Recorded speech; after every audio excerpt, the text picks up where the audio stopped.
Olá, estamos aqui novamente com o nosso podcast Visão 2030, uma cortesia do Grupo Catarinense de Rádios, e nós vamos ao ar nas sextas-feiras no canal do YouTube Rádio Cidade em Dia, Criciúma, e também aos sábados na Rádio Cidade em Dia 89.1, que cortesmente nos fornece esse espaço para nós conversarmos.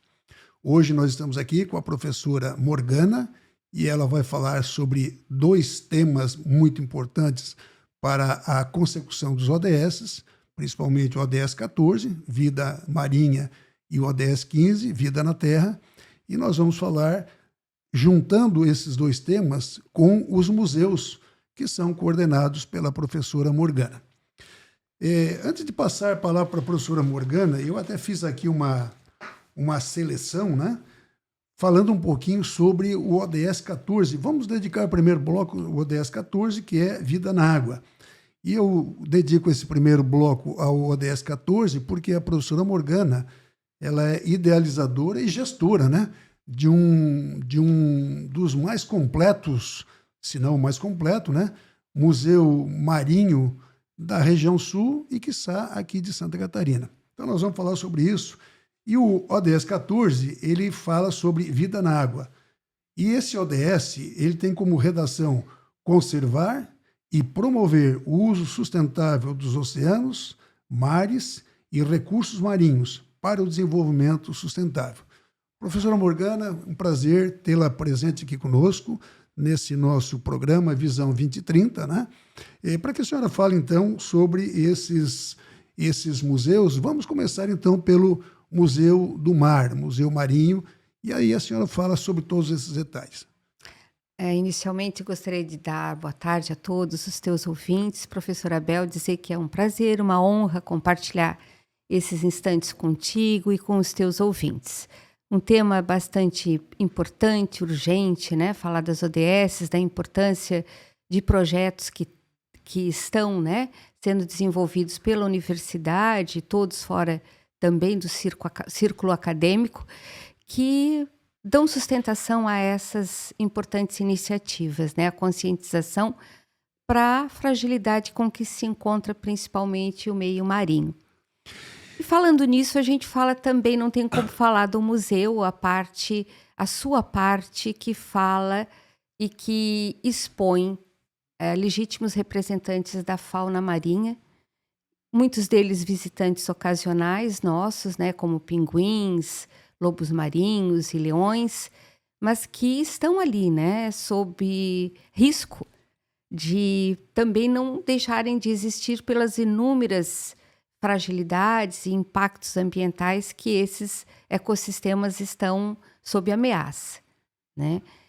Dizer que este museu, a parte marinha, ela foi desenvolvida basicamente no ano de 2006, quando o museu, desde a sua fundação, professora Abel, lá por volta do ano de 2002, iniciava, além dos trabalhos de constituição de acervo, fazia pesquisa principalmente no litoral sul aqui de Santa Catarina, principalmente nesses trechos, né, de Laguna, região do Farol de Santa Marta, Praia do Rincão, enfim, mais essa parte sul.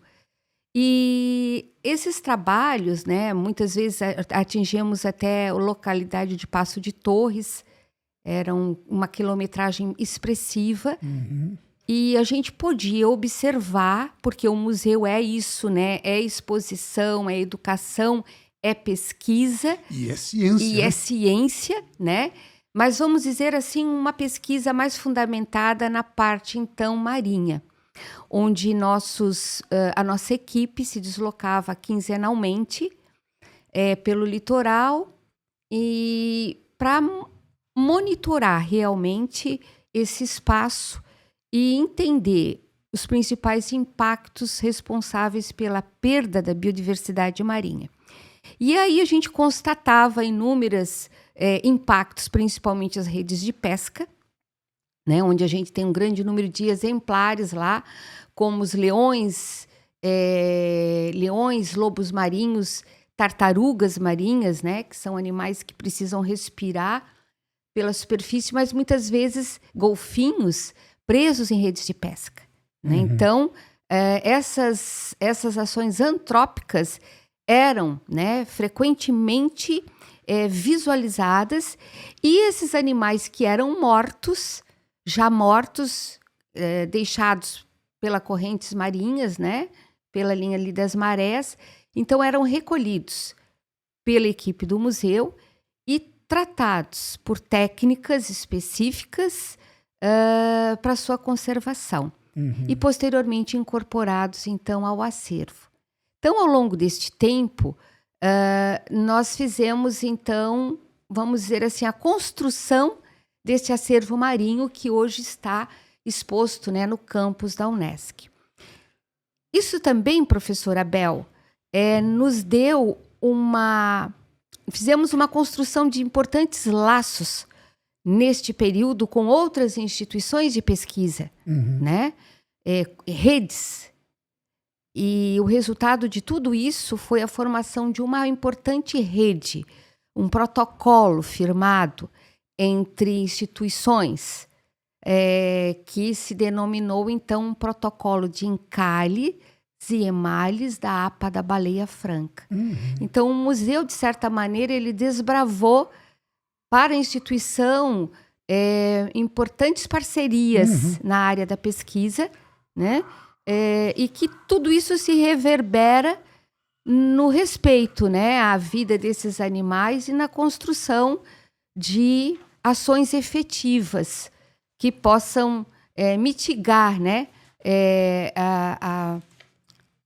os problemas ambientais que resultam, né, na perda dessa importante biodiversidade. Interessante, professora Morgana, que o Objetivo de Desenvolvimento Sustentável de número 17, né, ele é um ODS diferente. Por quê? Porque as metas que estão ali estabelecidas, elas não são metas de resultado, são metas de insumo. E quando você fala aqui em parcerias, né, eu gosto de lembrar aqui o ODS 17.17, né, que aí tem a meta 17, né, que fala exatamente sobre isso: incentivar e promover parcerias públicas, público-privados e com a sociedade civil eficazes, a partir da experiência das estratégias de mobilização de recursos dessas parcerias. Então, isso reforça o que você falou anteriormente sobre a importância da construção dessas parcerias, né?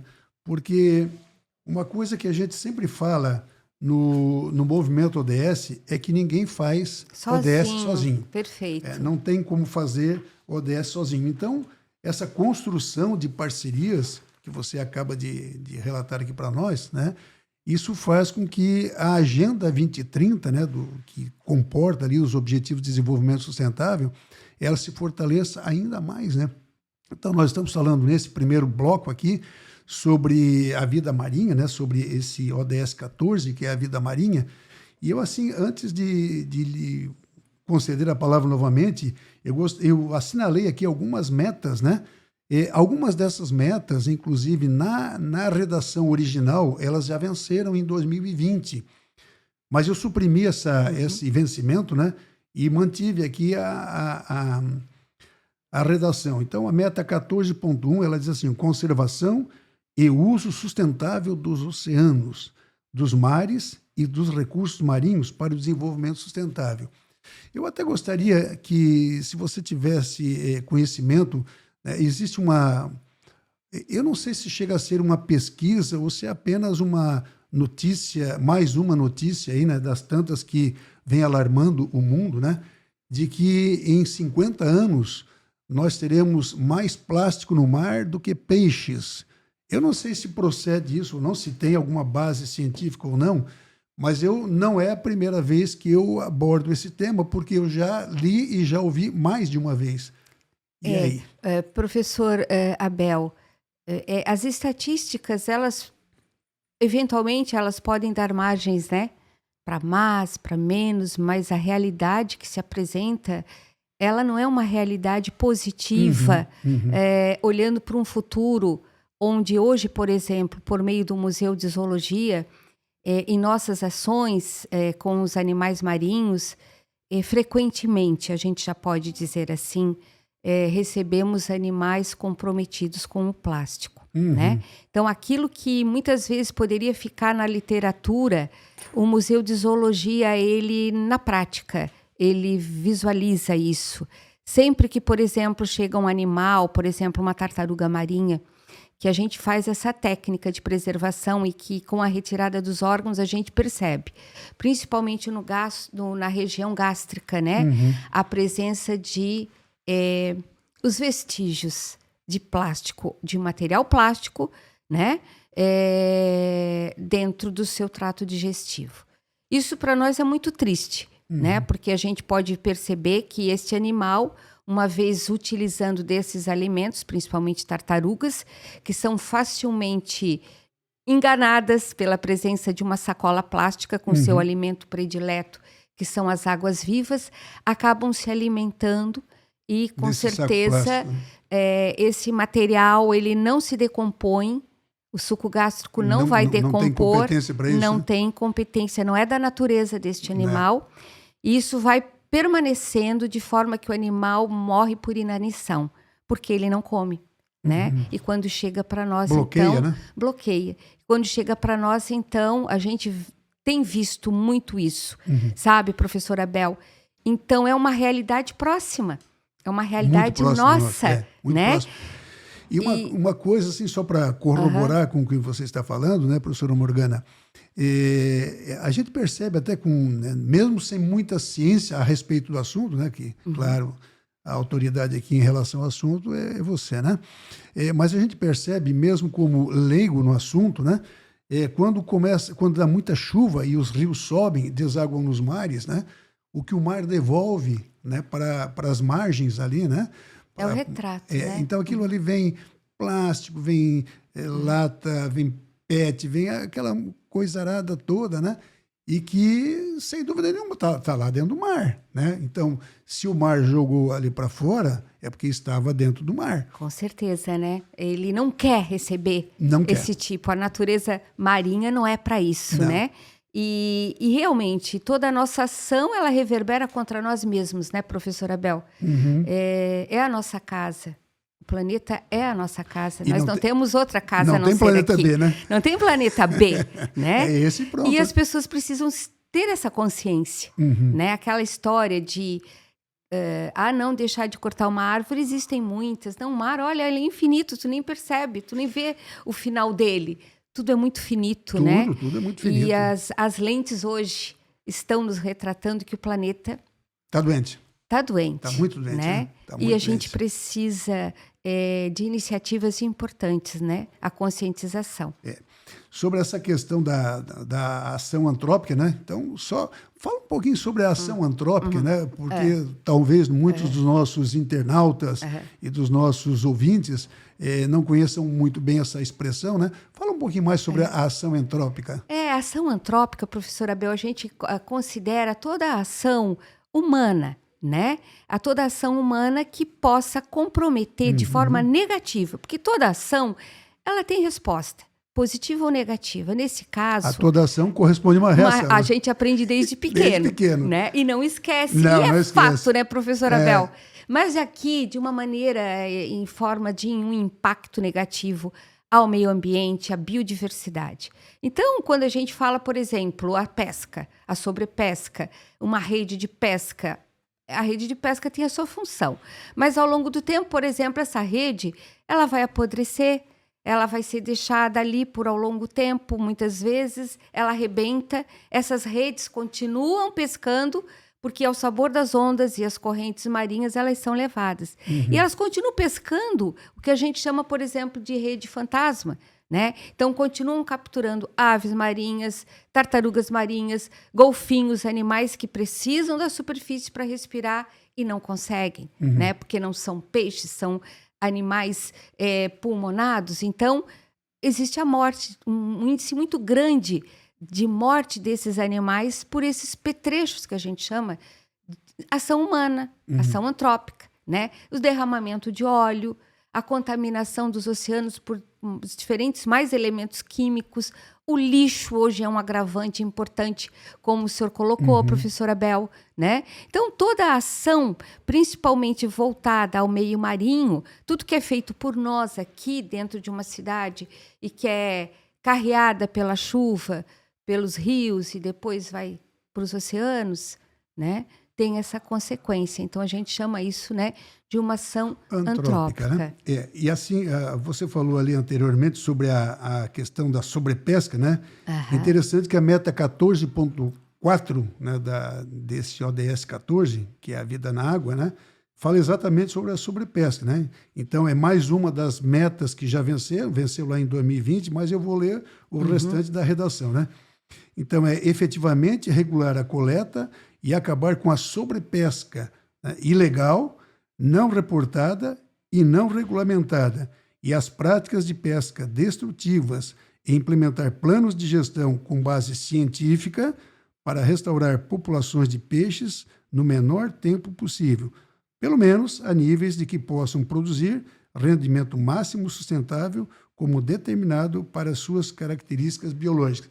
Então, essa sobrepesca, né? Então, muitas vezes, eu fui lá, peguei, né, uma redinha, aquela rede, como o pessoal chama, rede miudeira, né? Então, joga lá, vem aqueles peixinhos e ninguém vai fazer nada com aquilo ali, né? O que faz? Sacode ali na areia da praia e o bichinho vai morrer. Então, o povoamento do mar depende de uma ação antrópica positiva, né? Aquele peixinho ali eu não quero, então vai lá e sacode dentro do mar para devolve ele para o ambiente que é próprio dele, né? Para realmente fazer o seu ciclo vital, desovarem, multiplicarem dentro dos oceanos. Assim, professora Morgana, uma coisa que também quem gosta de frequentar praia, como é o meu caso, né?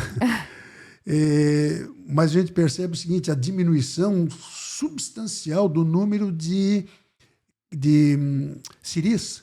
Perfeito. Né? Então a gente percebe assim que, meu Deus, antigamente a gente ia no mar, tu ficava deslocando o pé para não pisar em cima de um siri.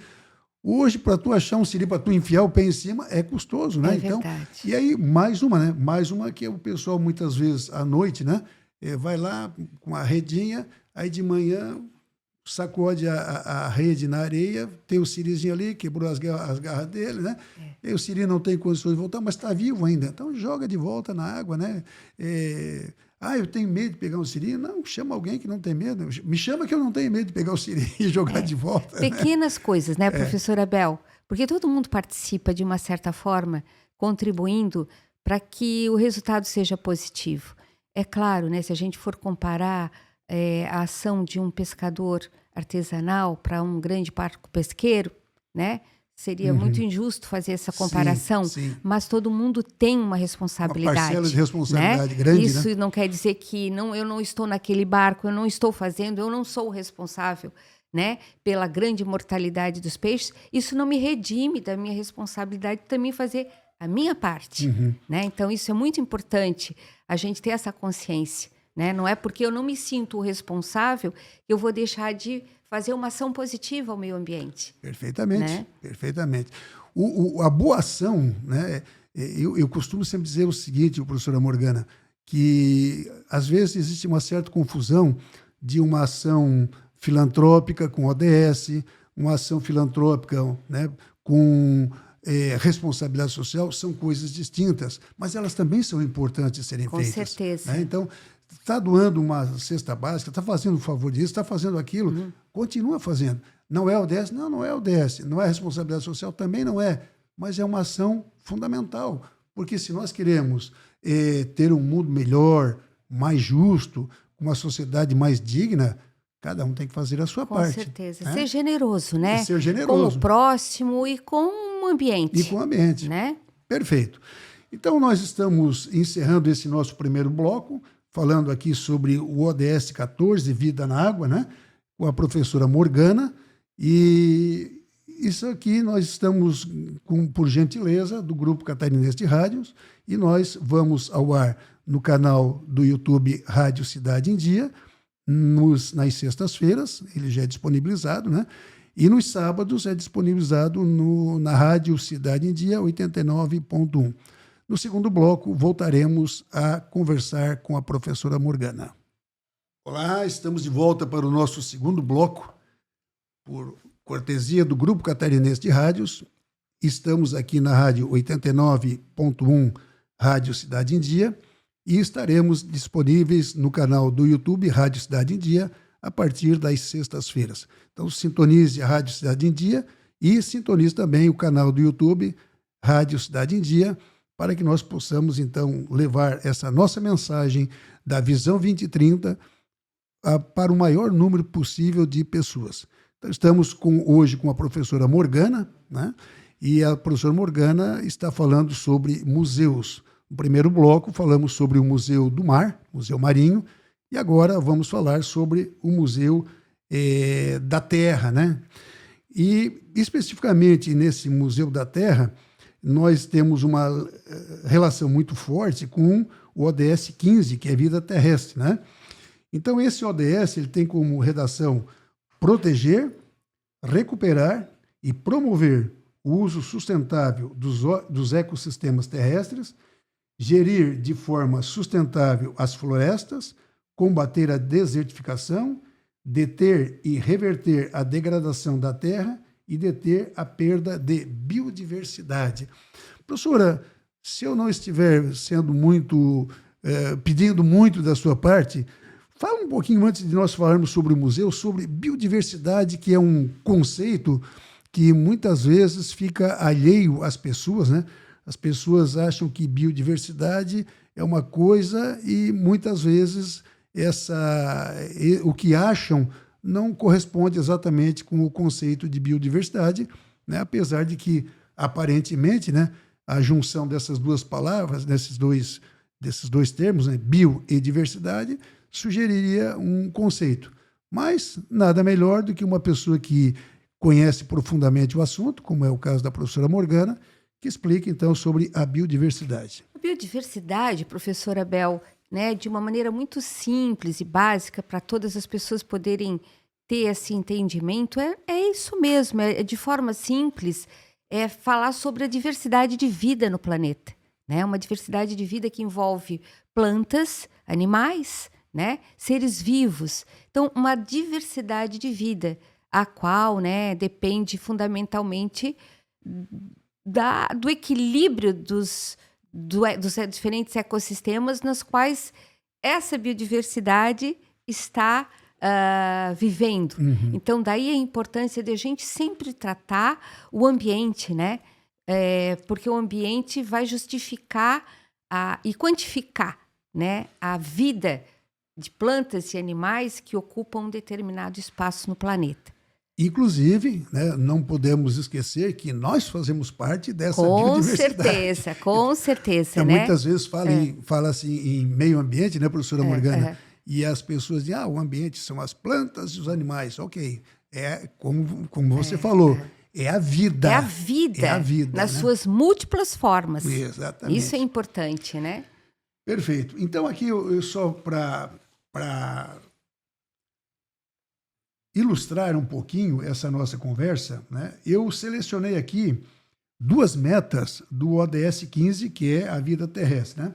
Eu tomei aqui a meta 15.5, que é tomar medidas urgentes e significativas. Eu acho importante o seguinte, né, que nas metas dos ODS, normalmente as palavras elas são cuidadosamente selecionadas para elas causarem impacto mesmo, né? Uhum.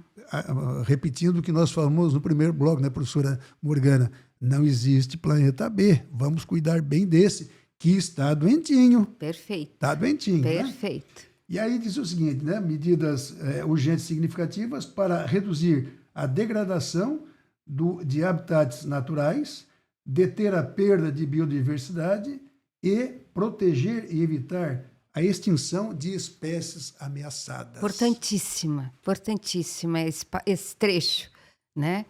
Aí, professora Bel, o museu ele entra de uma maneira bastante incisiva, principalmente porque nós entendemos que a melhor forma de refrear, né, reduzir, minimizar esses impactos, eles são obtidos por meio da educação, né? Educação ambiental. Perfeito. Né? Então, é uma maneira básica, mas poderosa. Ela é um instrumento muito poderoso, a educação ambiental, no sentido de tocar mentes e corações, né? Porque muitas vezes a gente fala, fica, mas não entra. E quando a palavra vem à mente e entra para o coração, há uma transformação, há uma mudança de postura, uma mudança de visão, de cosmovisão, de visão de mundo. Perfeito. Né? E é nisso que o museu tem trabalhado muito, desde a sua fundação lá de 2002. Né? O museu está fazendo 23 anos, agora no dia 26 de setembro. E desde a sua fundação, professora Abel, esse foi a grande missão do museu, né? De conscientizar jovens, crianças, adultos para a importância do que a gente estava falando agora, do respeito à vida nas suas múltiplas formas, né? Quer o seu semelhante, quer a fauna, quer a flora, né? Então o museu se utiliza da fauna, né? Para chamar as pessoas à reflexão da importância, né, da preservação dos animais que lá estão. E, complementando, professora Abel, e falando também da importância do que se refere a essa proteção, essa conservação, o museu, ele sempre, nas suas ações, ele foi fundado praticamente, né? Foi fundado em parceria com a Polícia Militar Ambiental. Perfeito. Isso já tem uma natureza diferenciada, né? Ele nasce com uma concepção muito forte, né? De ser de uma referência importante no que se refere à educação ambiental, à pesquisa, ao turismo cultural, que seja, mas fortemente a esse apelo. Então, todos os animais que fazem parte do museu, principalmente no que se refere ao ambiente de Mata Atlântica, que é o ambiente onde, vamos dizer, o bioma onde nós estamos inseridos, né? A cidade de Criciúma, a maior parte da população brasileira, 70%, se concentra num bioma de Mata Atlântica. E dali a importância de nós realçarmos esse bioma também e chamarmos a atenção sobre ele. Então, nós trabalhamos inicialmente em formar uma coleção de animais legítimos representantes da Mata Atlântica. E que esses animais doados, principalmente no início do museu pela Polícia Militar Ambiental, vítimas de caça ilegal, vítimas de envenenamento por agroquímicos, vítimas de atropelamentos nas rodovias, né? Queimadas, desmatamento, tráfico de animais silvestres. Então, todos esses animais, por esses diferentes impactos, e dali a proteção. Como proteger da caça? Como proteger de um atropelamento? Então, educar com informação, né? Dando substâncias em termos de informação para as crianças desde a mais tenra idade, né? Já terem esses conceitos, já saberem as possibilidades negativas, os impactos negativos que ações, e que muitas vezes até pelo próprio desconhecimento, professora Abel, as pessoas falham. Não por falta de interesse, falta de conhecimento. Interessante, professora Morgana, que quando você falou ali anteriormente, né, sobre a educação, tem um documento que não é tão novo assim, já deve ter mais de 10 anos, é um documento da Unesco que ele fala exatamente sobre isso, que é voltado para a educação ambiental. A educação ambiental, mas ela dá um enfoque muito grande para a educação sobre desenvolvimento sustentável, né? E assim, você falou na Polícia Militar, né? Da Polícia Ambiental, né? Polícia Ambiental, nessa parceria que tem, e eu achei muito interessante e gostaria até de pedir para que você explicasse, professora Morgana, como operacionaliza, como se materializa, né, essa parceria com a Polícia Ambiental. Então, professora Abel, essa parceria, ela nasceu, vai fazer 23 anos essa parceria, né? E por meio de doações, dos animais, e que foi o nosso acervo de Mata Atlântica, ele foi se construindo principalmente por meio dessas doações. Esses animais eram doados, vítimas desses impactos que eu elenquei anteriormente. Eram utilizados também na aula de zoologia, disciplina que eu ministrava, e por meio da técnica, junto com os alunos, a gente foi fazendo esse acervo. E depois ganhamos um laboratório, fui montando uma equipe para trabalhar exclusivamente na formação desse acervo. Paralelo a isso, né, a Polícia Ambiental também foi se formando um importante laço construído, né, de amizade, de trabalho, de parceria mesmo, em relação à educação ambiental. Então, a Polícia Ambiental também, por meio de um de seus representantes, trabalhava no museu dando palestras sobre legislação ambiental, crimes ambientais, enfim. E apresentava também, junto com o mediador, curiosidades da fauna regional. E isso rendeu uma parceria onde hoje a universidade ela mantém bolsas especiais para esse efetivo, né? Tanto para os representantes quanto sua família, filhos. Isso é muito importante porque capacita esse também pessoal a estar cada vez mais forte ali defendendo o meio ambiente, né? Então, no primeiro bloco, né, professora Morgana, nós falávamos ali sobre essa parceria que a senhora explicou também, né? Sobre a parceria com outros agentes, né, outras instituições que também têm esse foco, né, na vida no mar. Então, parceria, o Meta 17.17. Agora, novamente, né, você traz aqui à tona essa parceria com a Polícia Ambiental. Então, mais uma vez, parceria 17.17, né, a Meta 17.17. Então, lembrando que ninguém faz desenvolvimento sustentável sozinho. Na área da pesquisa, professora Bel Marinha, nós, como eu falei anteriormente, nós temos parceria com inúmeras instituições de pesquisa.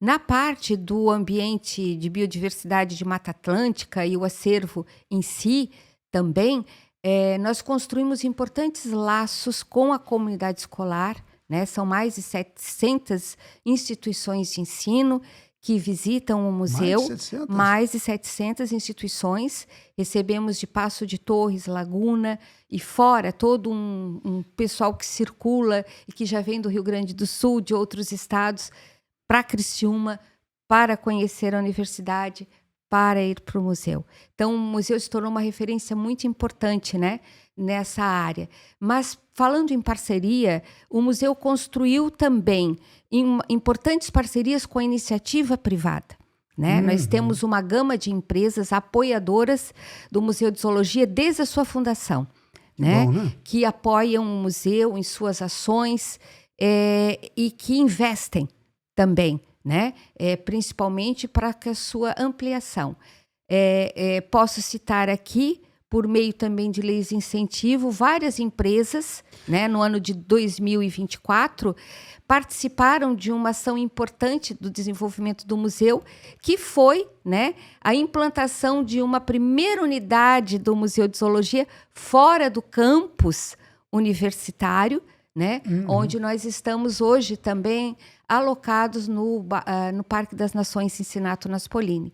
Então, são mobilizações de empresas que estão investindo no museu e que se unem, né, a uma importante missão, onde também elas, ao serem parceiras de projetos socioambientais, ganham também uma notoriedade diferente, né?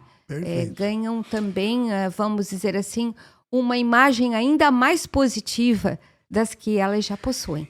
E assim, né, professora Morgana, imagem é algo que se constrói com ações antrópicas positivas. Verdade, né? verdade. Então, verdade. As empresas aí estão sendo convocadas, né, para aderirem a essa parceria, né, contribuírem para que nós tenhamos um planeta mais saudável, né, para que nós possamos ter um ambiente mais limpo, mais agradável. Todos nós reconhecemos os esforços que os órgãos públicos fazem, né, no sentido de de buscar os lixos, né? Juntar os lixos, desentupir bueiro e todos isso aí. Mas tudo isso acontece por ação antrópica negativa. Perfeito. Então, joga lá, né, garrafa de PET dentro de uma boca de lobo. Claro que a natureza vai cobrar. Com certeza. E a conta vem cara. A conta não vem barata. É verdade. E, professora Bel, é tão importante isso, né? Porque essa parceria, a gente, como tu bem falaste no começo, ninguém trabalha sozinho, né? Não, claro o museu, ele a gestão da universidade, com a parceria hoje, por exemplo, do governo municipal de Criciúma, que nos abriu as portas para um espaço importante que ele tem, o Parque das Nações, essa visão de que é importante realmente preservar as nossas áreas, preservar mentes das informações positivas que as crianças, desde pequena, possam, né, usufruir desses espaços, como hoje lá no Parque das Nações ou no campus da Unesc, mas obterem ali informações importantes, onde, desde pequenas, a consciência ambiental vai sendo construída. Né? Não deixar o indivíduo adulto crescer, que ele vai ter mais dificuldade de assimilar tudo isso, de desconstruir conceitos, né? É verdade. Isso, então, desde a mais tenra idade, isso tem sido importante, né? Além disso, o museu, além do seu acervo, né, professora Bel, onde esses animais passam a ser importantes instrumentos de educação ambiental no Museu de Zoologia da Unesc, mas, além disso, o museu ele oferece a toda a comunidade, não só escolar, mas principalmente a escolar, em torno de 11 programas educativos gratuitos.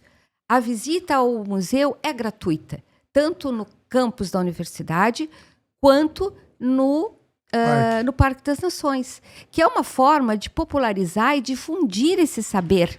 Né? Importantíssimo. Difusão da ciência. Né? Difusão, popularização do conhecimento. Isso é fundamental. Então, né? só aqui referendando aquilo que já falamos anteriormente. Né? O museu não é só para exposição, para visitação, é para educação, é para ciência, é para ajudar a criação de novas tecnologias, né, professora? É verdade. Morgana? E falando, professora Bel, em tecnologias, hoje a gente não pode fugir das tecnologias, obviamente, né? Claro. Então, nessa vanguarda, um museu com o objetivo de ir um pouco mais além das fronteiras físicas que ele possui, né?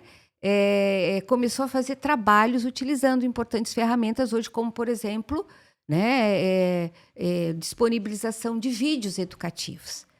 Então, o museu produz vídeos educativos relacionados à sua fauna, a fauna de seu acervo, né? E disponibiliza gratuitamente também pelo YouTube, por meio do canal da TV Unesc, para toda a comunidade escolar.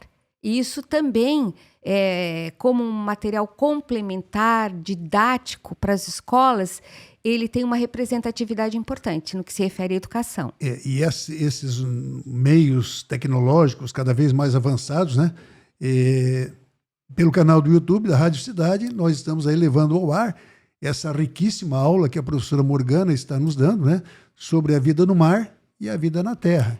Então, tudo isso, a tecnologia nos ajuda, né? Então, os nossos internautas têm a possibilidade de assistir quantas vezes quiser, né? Perfeito, no horário que quiser, né, professor? Essa aula que a professora Morgana está nos dando aqui sobre a vida no mar e a vida na terra. E só pegando aqui um link, né, professora, com aquilo que falávamos anteriormente, sobre a ação antrópica agora negativa, né? A meta 15.7 desse objetivo de desenvolvimento sustentável, que é a vida na terra, fala assim: tomar medidas urgentes para acabar com a caça ilegal e o tráfico de espécies de flora e fauna protegidas e abordar tanto a demanda quanto a oferta de produtos ilegais da vida selvagem. Então, quer dizer, mais uma vez, isso referendo essa importância da parceria com a Polícia Ambiental, né, professora Morgana, de conseguir contribuir para o aumento dessa coleção, né, que já existe nos museus, tanto esse que está na Unesc, quanto aqui lá no Parque das Nações, né? Então, professora, fala um pouquinho mais aí sobre essas consequências, né, da ação antrópica negativa, né, que acaba, né, fazendo com que nós tenhamos algumas espécies ameaçadas, né? Como é que chama? É livro vermelho? É o livro lista vermelha. Lista vermelha, né? Uhum, lista vermelha. Isso. Então tem aquela lista vermelha, né, que já coloca ali as espécies que são ameaçadas, né? Então deixo a palavra com a professora Morgana, que tem muito mais propriedade para falar sobre isso aí, né? A gente costuma sempre, né, professora Abel, alertar, né, para que a gente não tenha uma perda desse nosso patrimônio natural, porque é de todos nós, né? Uhum. Dizer que quando a gente vai e tira um animal da natureza, isso é um roubo, porque esse animal pertence ao Estado, é patrimônio natural de todos, né? Então, não se pode subtrair, né? E isso precisa ser levado para esse âmbito também, né? E isso é muito importante porque passa pela construção do cidadão, o que ele pode, o que ele não pode, o que ele deve, o que não deve fazer, né? E é um grande objetivo nosso levar essa questão de construir um cidadão consciente. Quando tu falavas ali, até pego esse gancho, porque é muito importante citar a importância dessa parceria com a Polícia Militar Ambiental, professor Abel, antes de falar nas ameaças, também a Polícia Militar Ambiental, com esse objetivo de ampliar as suas ações voltadas à educação, o museu tem sido também um braço, né, onde ele se ancora e onde o museu amplia o seu braço no que se refere à parte de educação ambiental. E a partir de um determinado momento, além de a Polícia Militar Ambiental prestar, por exemplo, apoio não somente na construção do acervo, mas na ampliação do museu como um todo, com o aporte, principalmente, né, das leis de crimes ambientais, dando, vamos dizer assim, sustentação a projetos de educação. E um desses projetos, professor, é um projeto que se chama Ler para Conhecer e Preservar, né? Que é uma ação importante juntamente realizada, que consiste na publicação de livros infantis voltados à temática ambiental, animais ameaçados, os impactos dessas ameaças à fauna, e ali contam histórias de animais que existem no museu, mas que contam a história da sua vida nos ecossistemas. E o porquê que esse animal veio para o museu. Então, de uma forma muito lúdica, com ilustrações bonitas, mas com um teor de informação importante, esses livros são criados e distribuídos, professor Abel, gratuitamente. Mais uma oportunidade de ouro, né? Já foram mais de 10 mil exemplares distribuídos à comunidade escolar, né? Pois é, professora, você falou ali anteriormente em ler para conhecer, né? Mas a professora tem publicação, né? Também. São essas. A gente poderia dizer, professora Abel, contar história é algo que eu sempre gostei. O museu, eu sempre digo que é um espaço muito fértil para criar e contar histórias. Contar a história da vida. Da vida real daqueles animais que estão lá, né? Mas que devem ser contadas mesmo de uma forma lúdica para as crianças, né? E contar histórias das mais diferentes formas para os mais diferentes públicos. Como eu circulo durante boa parte do meu dia, né, nos corredores da Unesc, eu percebo assim a grande quantidade de fluxo de crianças, jovens e adolescentes, né, visitando os museus lá, tanto o museu dos animais marinhos como dos animais terrestres, né, da Mata Atlântica, né? E eu vejo assim, uma coisa que me chama bastante atenção é a empolgação dessas crianças, desses jovens, desses adolescentes, né? Conhecer, pergunta isso, pergunta aquilo, né? Até a pessoa que faz a monitoria, né? Aham. Ela tem que ter uma grande qualificação para isso aí, mas eu até penso assim, olha, que no lugar dela, né? Qualquer professor que queira realmente compartilhar o seu conhecimento, se sentiria extremamente satisfeito. E a gente percebe assim, que essa monitoria, eles são bastante motivados mesmo para fazer esse tipo de atividade, né? Então, é muito bacana ver essas crianças, esses jovens e adolescentes, né? Você falou anteriormente, professora Morgana, são mais de 700 Escolas, instituições de ensino. Instituições de ensino que visitam o ali, museu. visitam São mais ali. de 15 mil, mais de 15 mil visitantes, né, por ano. Muito mais, professor, né? Essa minha estatística está um pouco defasada, mas é importante Mas a as gente... 700 escolas já é um número bastante significativo, né? Então, a gente tem, graças a Deus, professor Abel, uma agenda cheia, né? É uma procura constante.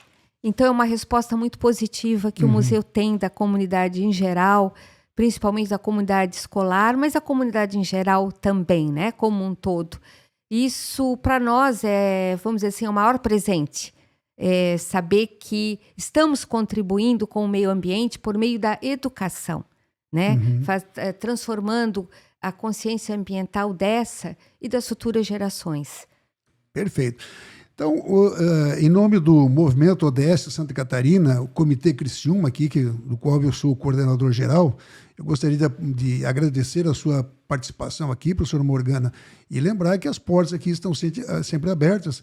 E agradecer também ao Grupo Catarinense de Rádios, né, que nos concede gratuitamente e tão gentilmente esse espaço aqui, e a Rádio Cidade em Dia, né, 89.1, que vai ao ar no canal do YouTube a partir das sextas-feiras, né? E nos sábados está disponível na Rádio Cidade em Dia, né? 89.1. Então, agradecendo aqui a presença da professora Morgana e a gentileza do Grupo Catarinense de Rádios, nós encerramos aqui e muito obrigado. Até a próxima, professora Morgana. Muito obrigada, professora Bel. Obrigada pela oportunidade. Parabéns, né, pelo podcast. Tão importante levar toda a comunidade a importância dessas ODSs. E aproveito a oportunidade de convidar todas as pessoas para visitarem o museu no campus da universidade. A entrada é gratuita nos horários de funcionamento da universidade, né? E o Museu no Parque das Nações também, principalmente nossos horários de funcionamento são no período da tarde, né? E nos finais de semana iniciamos às 3 até às 18 horas. E será um enorme prazer poder ver a comunidade de Criciúma e região visitando os espaços do museu no campus da Unesc e no Parque das Nações. Muito obrigado. Obrigado aos ouvintes e aos internautas.